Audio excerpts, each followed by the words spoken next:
뷰티라이프 김목사입니다. 창세기 3장 1절로 6절입니다. 벌거벗은으로 번역한 히브리어 형용사 아럼은 뱀의 상태를 기술하는 아름과 자음이 같습니다. 인간은 하나님을 대적하는 대적자와도 소통할 수 있고 인격적인 관계를 가질 수 있다는 것을 보여줍니다. 뱀이 들짐승 중에서 가장 간교하다 또는 영리하다라는 것은 다른 동물도 지혜가 있다는 것을 전제합니다. 뱀은 복수 너희로 하와에게 질문합니다. 하와에게 질문을 던질 때 아담이 함께 있었음을 암시하죠. 여기서 여호와 하나님께서 주신 명령과 뱀의 유혹의 내용 대조할 필요가 있습니다. 여호와 하나님에 대해서 하나님이라 하고요. 먹을 것을 선택할 수 있는 자유를 주심에 대해서 자유를 언급하지 않습니다. 아담에게 계명을 주셨는데 하와에게 질문합니다. 그래서 하나님 계명에 대해 의심을 품게 합니다. 사탄이 알고 있는 하나님은 여호와 하나님이 아닙니다. 인간에게 다가오셔서 인격적 관계를 맺고 그분의 경륜을 이루어 가시는 하나님에 대한 올바른 이해가 없습니다. 하와는 여호와 하나님의 명령을 제대로 이해하지 못하고 있었습니다. 문제는 첫째, 배필로서 자신의 역할을 충분히 이해하지 못했습니다. 둘째, 여호와 하나님은 동산 모든 나무에서 임의대로 먹으라고 하셨습니다. 하와는 뱀에게 동산나무의 열매에서 먹을 수 있다고 대답합니다. 히브리어 표현상 나무에서와 나무의 열매에서는 뜻이 다릅니다. 하와 대답에 여호와의 공급하심에 대한 이해가 충분하지 못함을 보여줍니다. 셋째, 아담에게 주신 하나님의 명령과 하와의 대답은 상당히 다릅니다. 동산 가운데는 생명나무와 선악을 알게 하는 나무가 있었는데요. 하와는 동산 중앙에 있는 나무의 열매는 하나님 말씀에 너희는 먹지도 말고 만지지도 말라 너희가 죽을까 하노라고 대답합니다. 넷째, 하와는 먹어서는 안 된다는 여호와의 금령에 그것을 만지지 말라는 또 하나의 금령을 덧붙입니다. 다섯째, 계명을 어길 경우 반드시 죽을 것이라는 여호와의 선포를 하와는 약화시켜 그냥 죽을까 하노라라고 대답합니다. 이렇듯 하와는 배필의 역할을 하지 않고 가장의 역할을 합니다. 이미 에덴 동산에서부터 하나님 말씀에 추가하고 제해버리는 행위가 있었습니다. 뱀의 유혹은 설득력이 있었으나 결과는 참혹했습니다. 첫째, 아담과 하와는 바로 죽지 않았습니다. 930세에 죽었습니다. 하지만 결국 죽었습니다. 둘째, 아담과 하와의 눈이 밝아졌습니다. 결과로 그들은 자기들을 찾아오신 여호와 하나님을 만나지 못하고 숨었습니다. 셋째, 아담과 하와는 선악을 아는 일에 하나님처럼 되지 않았습니다. 하와는 주저없이 발빠르게 행동합니다. 하나님께서 아담과 하와에게 주신 질서가 역행된 모습입니다. 하와는 돕는 배필의 역할에 실패했습니다. 7절 8절입니다. 아담과 하와의 눈이 열리면서 자신이 알몸인 것을 알았습니다. 즉시 무화과 나무 잎을 엮어서 치마를 만들어 입습니다. 여호와께서 동산을 거니시는 모습은 인간이 하나님 임재 가운데 거하도록 창조되었음을 시사합니다. 그런데 아담과 하와가 숨습니다. 만일 뱀의 진술이 옳다면 아담과 하와는 숨지 않아야 합니다. 뱀의 진술은 하나님 말씀과 문자적으로 유사하지만 완벽한 거짓말입니다. 결과는 인간은 하나님에 대해 두려움을 갖게 되었습니다. 이런 모습은 인격적 교제를 누리던 예전과 다릅니다. 사람들 간의 부끄러움과 하나님께 대한 불순종의 책임을 전가하는 모습은 아담과 하와 사이에 있던 신뢰가 깨진 결과입니다. 다른 피조물과 적대적인 관계는 사람이 동물을 보살피고 배려하며 다스리는 관계가 깨진 것입니다. 9절 13절입니다. 여호와 하나님은 아담과 하와가 겁먹지 않고 그분을 대면하도록 질문하십니다. 아담의 형편을 염려하시는 어조로 아담을 부르십니다. 질책이 아닙니다. 아담 스스로 자진해서 고백하도록 하십니다. 아담의 상태는 그의 범죄에 대한 증거입니다. 선악과를 먹었기 때문에 자신이 벗었음을 알게 된 결과입니다. 여호와 하나님은 아담이 죄를 고백하도록 그의 진술에 근거하여 질문을 좁혀가십니다. 아담이 그의 불순종을 토하도록 전곡을 찌르십니다. 여호와 하나님께서 아담이 자백하기 전에 전 과정을 다 알고 계십니다. 아담이 하와를 탓하는 진술은 그에게 하와를 준 하나님 잘못이었다는 것을 암시합니다. 아담의 이런 모습은 가장으로 제 역할을 다하지 못한 자신의 잘못을 고백하기보다 자신을 변명하는 행동입니다. 아담과 하와가 하나님과 그리고 서로 간에 신뢰하는 사이에서 책임을 전가하고 불화를 조성하는 사이로 전락합니다. 하와도 뱀에게 그 책임을 전가합니다. 사실 뱀은 그 열매를 따먹으라고 직접적으로 말하지 않았습니다.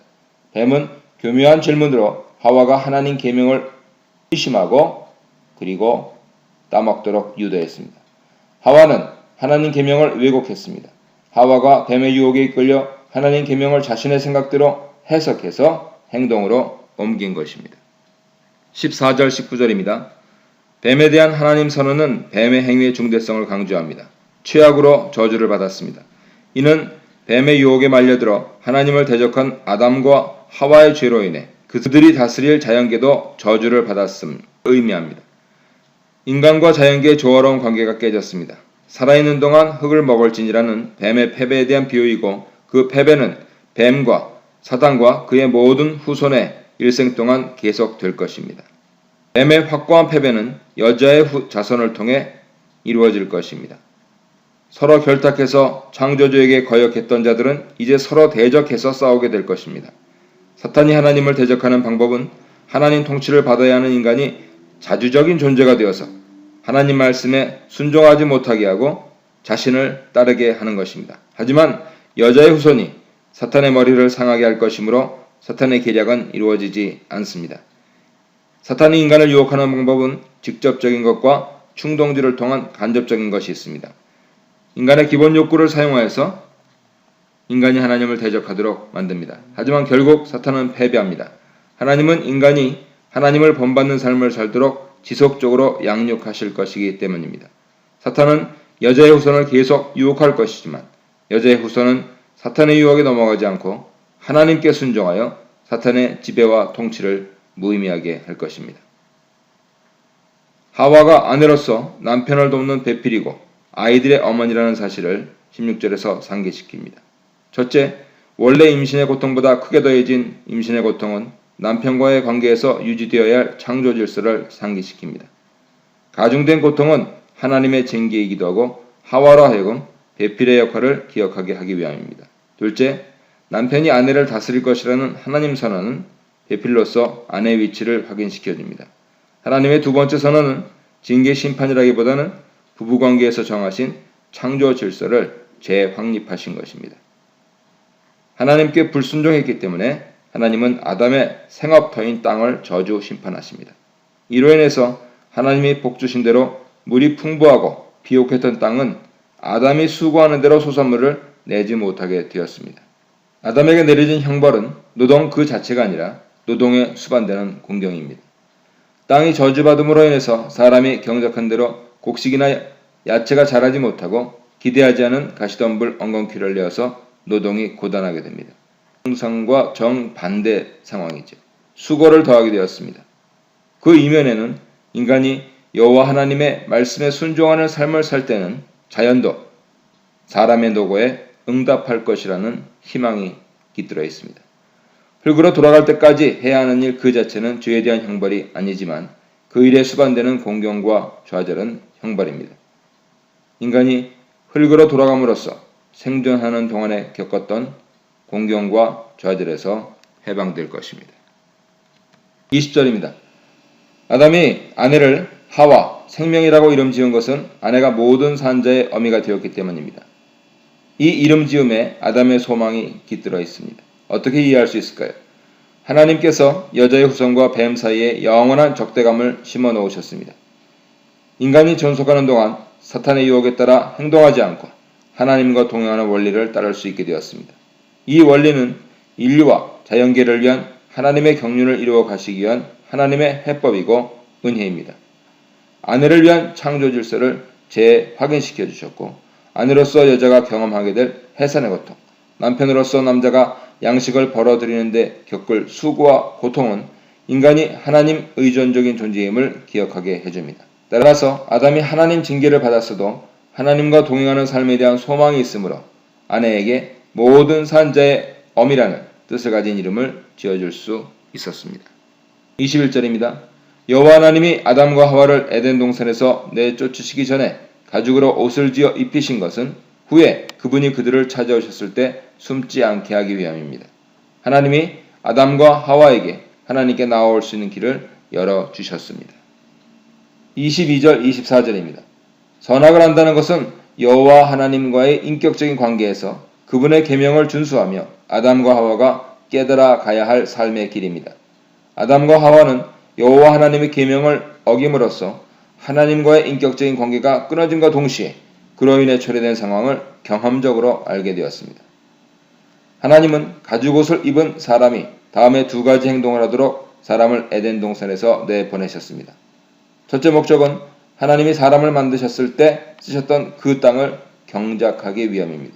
둘째 목적은 생명나무로 가는 길을 차단하기 위해서입니다.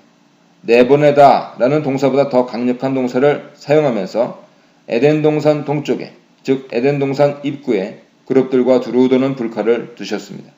후에 나타나는 성막, 성전 입구가 동쪽인 것을 고려하면 에덴 동산은 바로 성소의 원형이었던 것입니다.